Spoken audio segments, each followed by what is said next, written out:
Hello students, you already got the idea on ratio. Today our topic is proportion. An equality of two ratios is called a proportion. Four quantities A, B, C and D are said to be in proportion if A is to B equal to C is to D.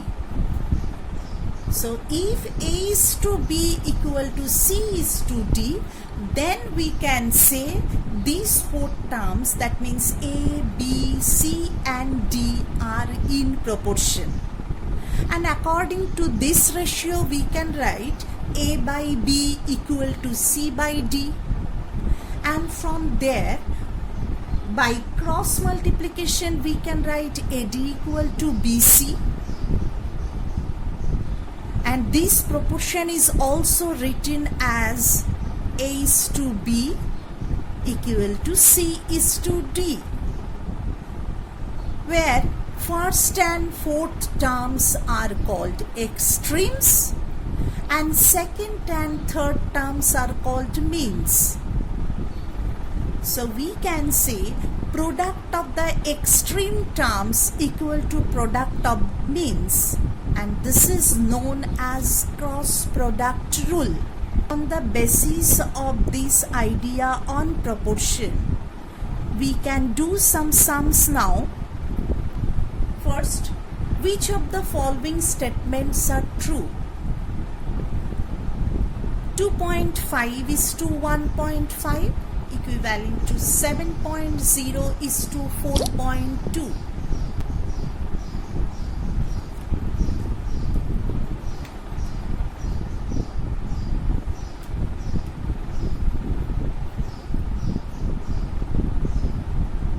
So you have to prove whether this statement is true or false. So you will check product of extremes first. What are the extreme terms here? 2.5 and 4.2. So you will multiply 2.5 with 4.2 and you will get 10.50. And what are the mean terms here? 1.5 and 7.0. So product of means equal to what? 1.5 into 7.0. So you are getting 10.50. So we can write product of extremes equal to product of means. So as product of extremes equal to product of means, so this statement is true.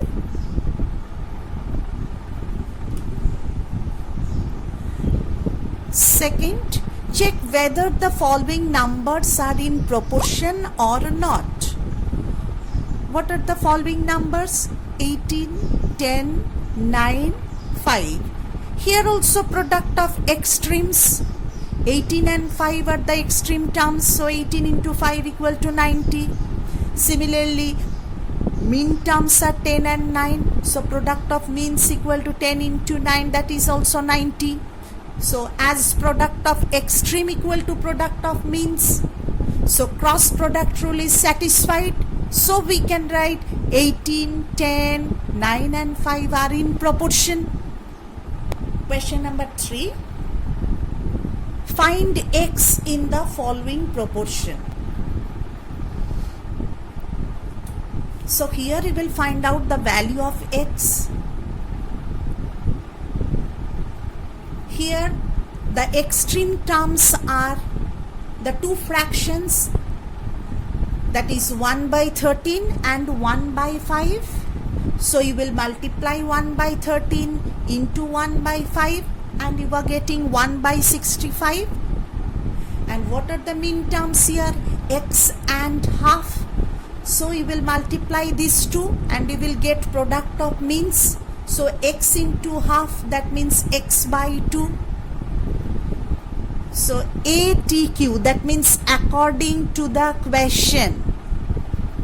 So according to the question, you will make the equation x by 2 equal to 1 by 65. So as these terms are in proportion, so product of extremes equal to product of means.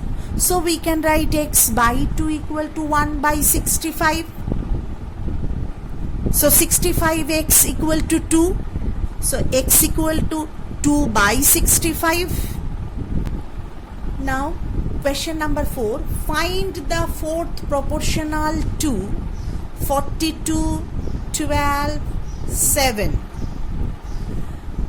Now we are taking the fourth proportional bx. So we are writing let the fourth proportional be x. Then what will be the continued proportion?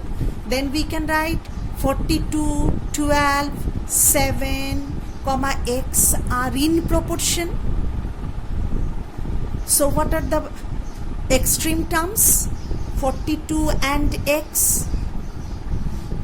So product of extremes equal to product of means. So product of extreme means 42 into x. Product of means equal to 12 into 7. In this way we can make the equation. And by solving this equation we can get x equal to x equal to 12 into 7 by 42. So we can write x equal to 2. Because 7, 6 are 42. Again 12 is cancelled by 6. So we are getting 2 here. So x equal to 2. Now find the third proportional to 5 whole 1 upon 4, comma 7. Here also we are taking x as the third proportional. So let the third proportional to 21 by 4. This mixed fraction will be converted into improper fraction, that is 21 by 4 comma 7 bx.